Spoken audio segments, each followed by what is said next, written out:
Bonsoir à toutes et à tous. Mon seul conflit d'intérêt est d'être le directeur de la rédaction d'Exercer, et à ce titre, peut-être, je vais citer un article de la revue à voir. Donc je vous propose, pour mieux comprendre la complexité du SPPT, alias Lyme chronique, de le déconstruire et ainsi d'appréhender sa construction sociale.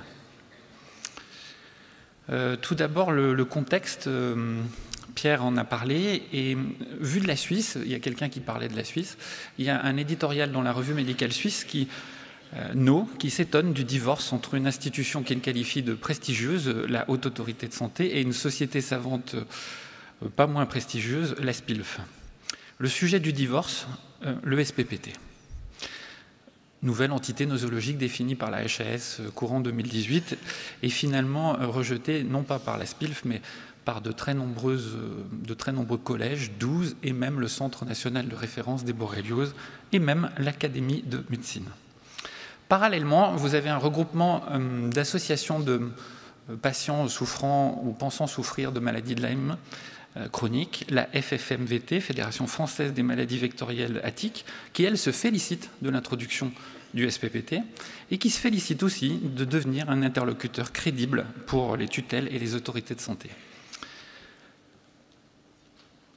Alors, dans ce contexte acrimonieux, la vieille question de qu'est-ce qu'une maladie revient vraiment sur le devant de la scène, et les anthropologues, les sociologues, les philosophes proposent d'y répondre par un processus d'abord de simplification avant de voir les interactions, et en envisageant les trois perspectives que vous connaissez tous, celle du malade, celle du médecin et celle de la société.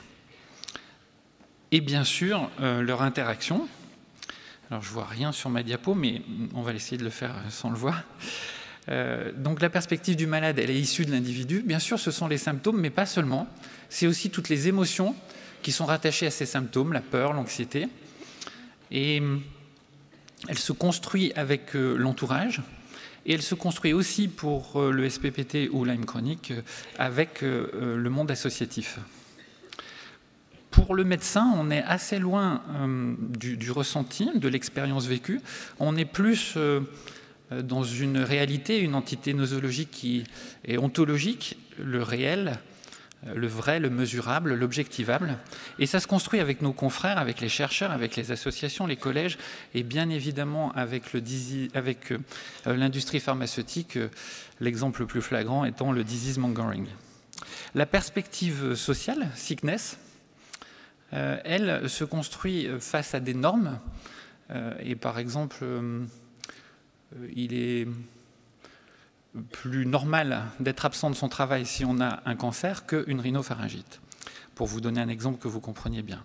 Puis, avec les agences de santé, et ça brille, pardon, avec le caractère législatif, je vais regarder là en fait, et l'assurance maladie et les mutuelles pour le remboursement et la prise en charge, car une maladie non prise en charge et non remboursée, la fibromyalgie par exemple, a demandé longtemps son ALD. Alors, maintenant on repasse au Lyme chronique, au SPPT, qu'est-ce que le illness, la perspective du malade?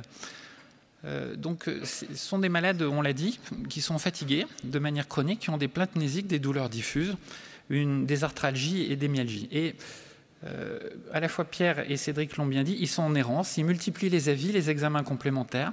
Chaque consultation, chaque examen est l'espoir d'un diagnostic, d'un suivi, d'un traitement adéquat. Et chaque consultation fait naître un sentiment d'ambivalence avec une réassurance quant à la maladie qu'ils n'ont pas. Le neurologue va leur dire « vous n'avez pas de sclérose en plaques ». Ouf. Mais aussi un sentiment d'inquiétude parce que, voilà, Cédric l'a bien dit, l'incertitude est difficile à supporter et l'absence de diagnostic aussi. Je vous invite à lire l'étude de Forestier dans la revue de médecine interne, très intéressante. Ils sont décrits comme appréciant l'écoute et l'approche globale, et Pierre l'a dit, ils amènent un dossier très important et on y passe beaucoup de temps. Dans la recommandation, je crois qu'on a mis quelque chose comme 45 minutes à la première consultation, donc vous voyez ce que ça peut faire. Les relations sont parfois conflictuelles avec le monde médical, ils ont un sentiment d'abandon et un manque de reconnaissance dont on a parlé. Et ce sentiment d'abandon et ce manque de reconnaissance, qui participe à la douleur, comme vous l'a dit Cédric, fait aussi qu'ils ont recours à des médecines dites complémentaires ou alternatives, et parfois qualifiées aussi de non conventionnelles, comme ce qu'on a pu voir comme ordonnance. Ils font leur diagnostic, ou le médecin le fait, ils prennent leurs informations principalement sur Internet, ils doutent de la fiabilité des tests sérologiques, et pour les Français, ils adhèrent assez facilement à des théories du complot comme l'impossibilité d'experts de l'AIM chronique d'exercer librement. Du côté des médecins, c'est très différent. Vous pouvez en rester à ce sont des syndromes aspécifiques avec le risque de la dichotomie dont on a parlé hier pendant la plénière mentale, du soma et du psyché, en disant c'est dans leur tête. En Suisse, aux États-Unis, on a quand même défini même des critères pour le PT-LDS. Et il faut répondre aux critères, comme les critères de la fibromyalgie ou du syndrome de l'intestin irritable. Et on a même défini des prévalences, vous voyez c'est assez rare, un peu plus fréquent quand on a eu une neuroborréliose. Pierre l'a dit, les diagnostics sont très très nombreux, les diagnostics différentiels. Et le principal,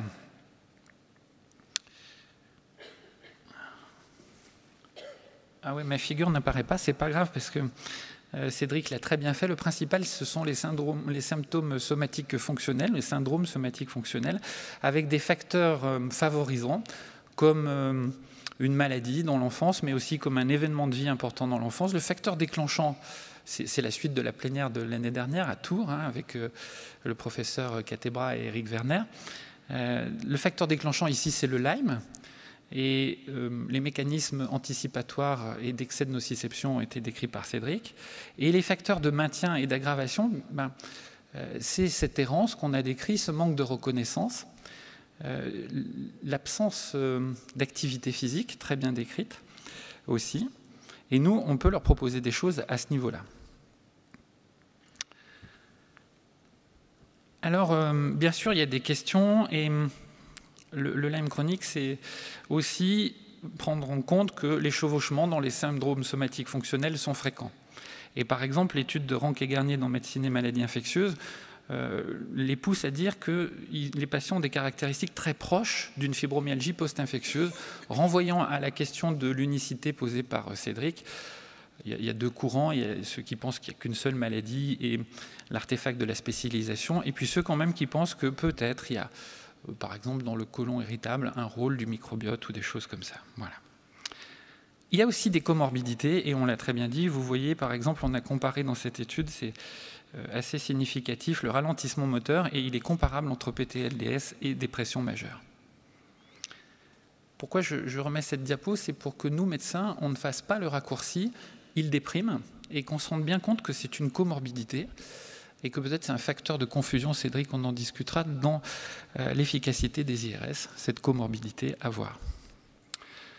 Alors, quand il n'y a pas la même vision de la maladie par le médecin et le patient, quand il y a une différence, la maladie est controversée. Et le manque de reconnaissance peut pousser à lutter pour le statut de malade, ce que disait Pierre, finalement, des malades nous disent « prouvez-moi que je ne suis pas malade », alors que d'habitude, on dit plutôt « prouvez-moi que je suis malade ».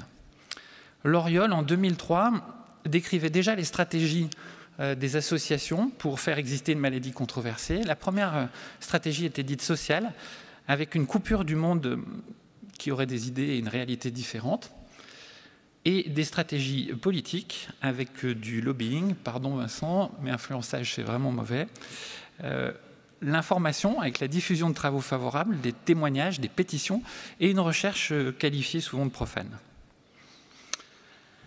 Cette diapositive parle d'elle-même pour montrer le lobbying, et je vous laisse en prendre connaissance, c'est pas très long. Et pour la bataille de l'information, j'ai décidé de rajouter à ma présentation un tweet, alors il passe celui-là, super. Mardi, on préparait ce beau congrès, et on essayait de valoriser tout le travail de l'équipe de Nantes, et je les remercie encore publiquement. Et il y avait ces superbes panneaux, et donc tweet de Xavier, toujours candide, voilà, tranquille. Et immédiatement suivi, 11 h, vous voyez, par ce tweet, nettement moins anodin, nettement moins candide, et plutôt très diffamatoire.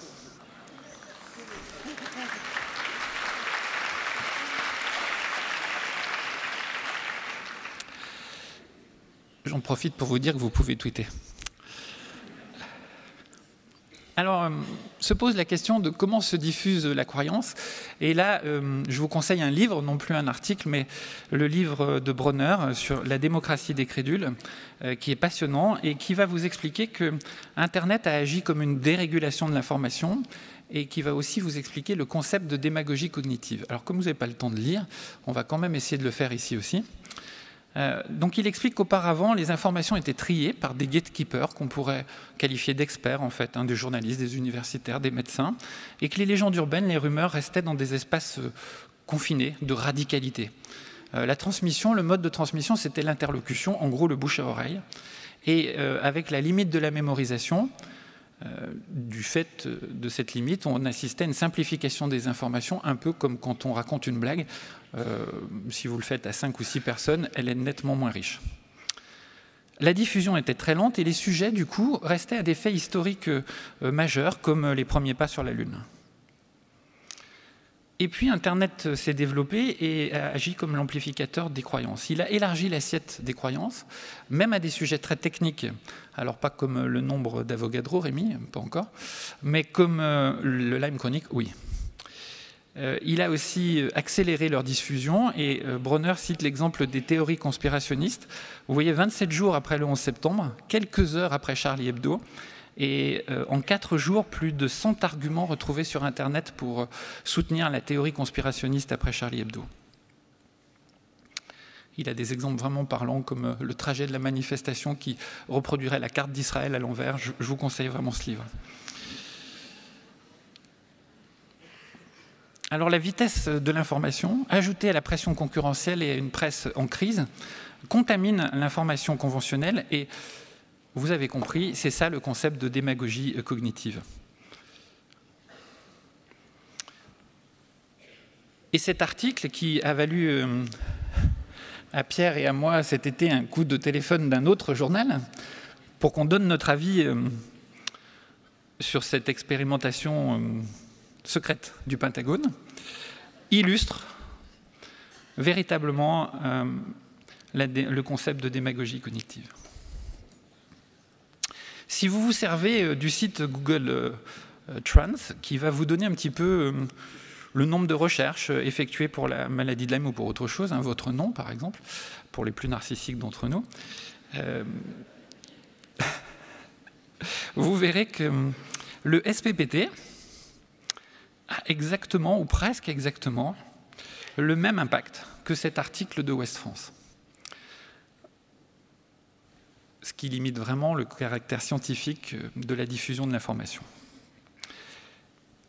Le 11 novembre, si vous vous sentez fatigué, que vous avez un peu des troubles mnésiques, et que vous vous posez la question de la maladie de Lyme, j'ai effectué cette recherche le 11 novembre, mais je n'avais pas ces symptômes,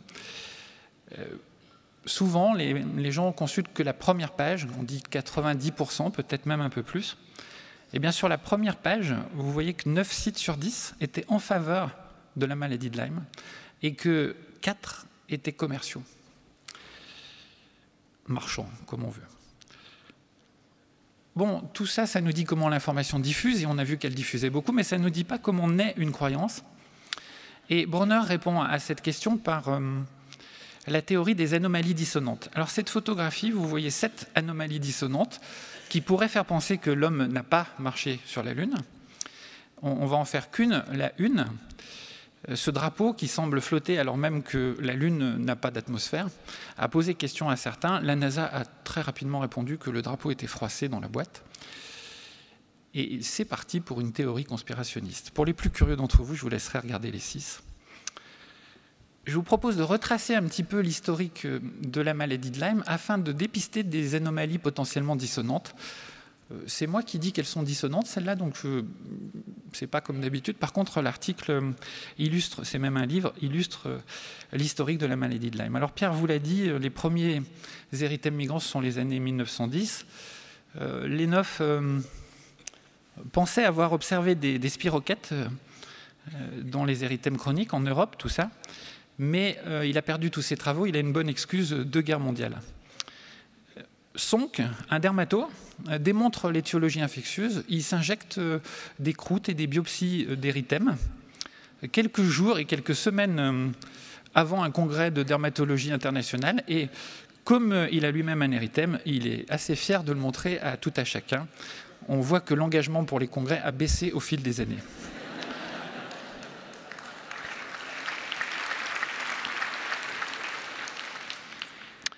Parallèlement, aux États-Unis, les érythèmes chroniques migrants ne passionnent pas la foule. Peut-être un peu les acrodermatites, mais pas tellement les ECM. Et il faut attendre, comme vous l'a dit Pierre, 1976 pour qu'un rhumatologue, Stier, introduise le terme d'arthrite de Lyme. Alors, il fait un parallèle entre un rash qu'il retrouve chez Polymeret et chez la fille de Judith, et les enfants, les voisins de cette jeune fille, et la gonarthrite que tous ces patients ont. Comme il a travaillé au CDC, il a encore des contacts, et avec des chercheurs de Yale, ils se disent qu'il y a vraiment un point commun et ils définissent une nouvelle maladie. Ils ont plutôt l'idée d'un arbovirus exotique plutôt que d'une bactérie. Et ils ont cette idée parce que, Pierre vous l'a dit, c'est une maladie qui peut guérir d'elle-même. Et donc, le niveau de preuve des antibiotiques est assez faible à l'époque. Ils n'ont pas tellement envie de traiter tout de suite. En 82, Burgdorfer, donc vous avez tous reconnu le nom, identifie les spirochètes dans le tractus digestif des tiques.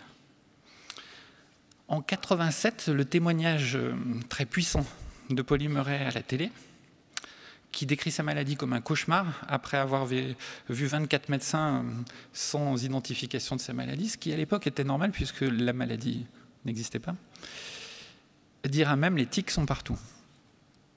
Des tests urinaires de dépistage seront commercialisés et vous voyez très rapidement le lien entre des faits biologiques et des faits sociaux et du commercial. Dans une pleine époque d'épidémie de sida, la crainte des maladies infectieuses est importante. Et l'urbanisation suburbaine font que les diagnostics sont de plus en plus nombreux et l'incidence augmente. Alors, qu'est-ce qu'on peut repérer comme anomalie dissonante expliquant la croyance ? Je pense que l'écart entre 1910 et 1982 a agi comme anomalie dissonante. Ça a mis beaucoup de temps pour identifier la spirochète, et comme cette bactérie peut se cacher, s'enquister, perdurer comme Treponema pallidum, ça a donné l'idée aux gens qu'en effet, il y avait un problème avec la bactérie. Autre anomalie dissonante, Polymeret a consulté 24 médecins et cet été, Laura a fait part de son témoignage dans le journal de la santé des femmes, et elle a consulté 69 médecins avant de rencontrer un des deux plus célèbres experts du Lyme chronique, ou Lyme Doctor, qui enfin lui a dit « vous avez la maladie de Lyme ». Les deux, vous le voyez, ne sont pas comparables. Polymeret avait vraiment une arthrite de Lyme. Laura a probablement un syndrome somatique fonctionnel et elle ferait mieux d'aller voir Cédric. Le dernier, Pierre vous l'a dit, c'est l'absence de véritables tests prouvant une infection active et qui peut perturber ceux qui vraiment ont besoin de la certitude. Notre cerveau est aussi complice des magazines et je voudrais vous faire part de quelques biais cognitifs qu'il connaît. Alors le premier, vous l'avez entendu ce matin avec Rémi, qui vous l'a même fait en latin. Avec ou après ceci ou cela, donc à cause de cela, c'est quand on confond la corrélation et la causalité. Et pour les amoureux de la zététique, la culture, la science du doute, vous savez, ça renvoie à l'idée du nombre de naissances fonction du nombre de nids de cigognes sur les cheminées. Et ici, je pense que personne ne fait de lien entre les deux. Peut-être vos enfants. Après, je vous propose le biais de confirmation, qui est un biais très naturel, où le cerveau cherche plus à confirmer qu'à infirmer. Et alors, il se combine avec les algorithmes de recherche d'Internet, parce que vous savez que sur Internet, Google, votre ami, sait ce que vous cherchez, et donc va vous confiner à votre recherche. Pour illustrer ce biais, je vous propose de réaliser la tâche de sélection de Wayson. Merci à Christian Michel qui m'a fait connaître cette tâche. Alors, voici 4 cartes. Chacune porte une lettre sur un côté et un nombre sur l'autre. Attention, on s'accroche. C'est le soir, on est un peu fatigué. 2 de ces cartes apparaissent du côté lettres, 2 du côté nombre. Indiquez quelle carte il vous faut tourner pour vérifier l'affirmation suivante. Si une carte porte une voyelle d'un côté, alors elle porte un nombre impair de l'autre côté. Je vous laisse 2 minutes.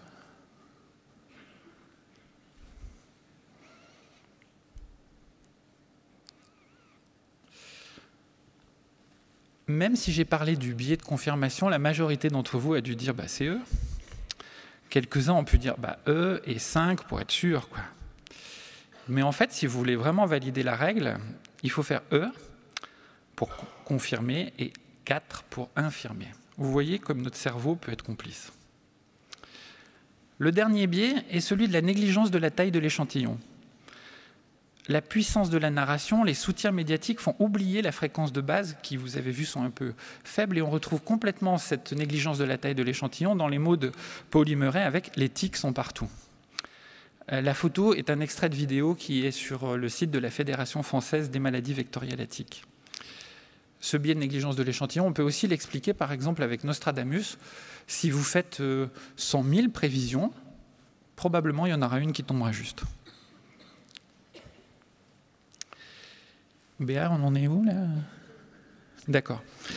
Alors, je voudrais vous parler d'avenir. Je ne sais pas ce que va devenir le syndrome, le SPPT, mais vous avez compris qu'ici, on travaillait en très bonne ambiance. Je voudrais remercier publiquement Pierre et Cédric de leur accueil. Et vraiment un travail de collège nombreux où on s'est écouté, parlé et on s'est enrichi. Moi, j'ai beaucoup appris. Merci. Et peut-être, avec un peu de chance, ça deviendra comme le syndrome de fatigue chronique aux États-Unis. On en entendra beaucoup moins parler dans quelques temps. Vous voyez, en 1984, il y a le docteur Chenet qui décrit une épidémie de syndrome de fatigue chronique autour du lac Tao, un village nommé Incline, là, une villégiature à la mode pour, on va dire, jeunes cadres dynamiques. Et il fait des sérologies, un peu de tout, et il y en a une qui ressort positive, le BV. Et vous voyez le biais cognitif d'attribution causale, il attribue le syndrome de fatigue chronique immédiatement à l'EBV. Le CDC est mandaté et infirme. Ça n'empêche pas, en négligeant la taille de l'échantillon, il est juste sur le lac Tao, à Incline Village, il ne fait pas tous les États-Unis, donc il a plusieurs biais, mais ça n'empêche pas de créer une association, et cette association a une certaine notoriété qui se développe. Si vous lisez le papier de Catebra de l'époque, il expliquera comme Cédric que c'est une attribution exogène. Alors exogène, vous voyez, fibromyalgie endogène, un dérèglement, exogène, une bactérie, un virus à l'extérieur. Et quand on attribue quelque chose à l'extérieur, il y a un phénomène de 10 ou d'exculpation plus simple. Il est plus facile de dire c'est la faute du Lyme que je suis un jeune cadre dynamique qui travaille beaucoup trop, ce qui n'est peut-être pas faux d'ailleurs, sauf jeune. Voilà, alors je voulais vous parler des morgelons, mais je crois qu'on n'a pas trop le temps, donc je vais vous les passer. Vincent est déçu un peu. Ce que je lui avais expliqué, alors on va faire 2 plaquettes de morgelon. Le morgelon, c'est une maladie controversée que personne ne connaît probablement. Donc tout part par un enfant qui a une lésion du visage. Sa maman est biologiste et elle décide de prendre une croûte et de la grossir 50 fois au microscope. Elle voit des filaments, elle consulte de nombreux médecins, vous voyez le mécanisme de l'errance, de nouveau. Tous, ils disent eczéma ou Munchausen par procuration, voire pire. Oui. Mais elle va sur Internet et elle retrouve une vieille maladie européenne avec un nom français du XVIIe et même une publi dans le BMJ où il y aurait peut-être des miasmes et des mouches. Alors, comme on ne l'écoute pas, et ça c'est très important, voilà, il faut les écouter et les prendre en considération. Elle fonde une association, un site web, et en quelques temps, vous avez la Fox sur Floride qui parle de 12 000 cas en 3 ans de morgelons, et vous avez toujours le CDC qui dit c'est des fibres de coton et c'est des délires d'infestation. Il y a même un médecin qui travaille dans une école d'ostéopathie, qui obtient un budget de recherche et qui travaille dessus. Et vous voyez le concept de démagogie cognitive, 387 émissions TV, 377 en faveur de l'existence de la maladie, CNN, NBC, ABC, on voit que la dérégulation est déjà bien en place. Il y a même une vétérinaire, Middelvin, qui fait un parallèle avec le Lyme et qui mélange même un peu d'Helicobacter pylori au milieu. Ça devient sympathique. En 2012, Marie, cette maman, elle dissout l'association et le site web, et probablement elle a rencontré Cédric.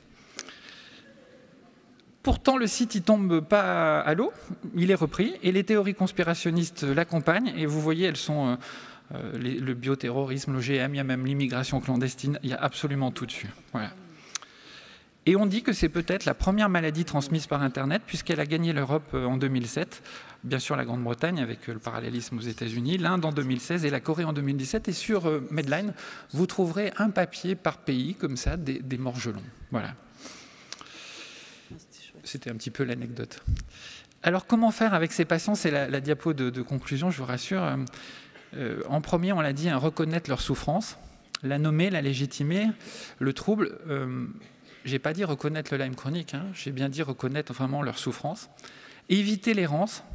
L'année dernière, on avait dit avec le professeur Catebra que quand vous pensez à un Lyme chronique, vous avez raison.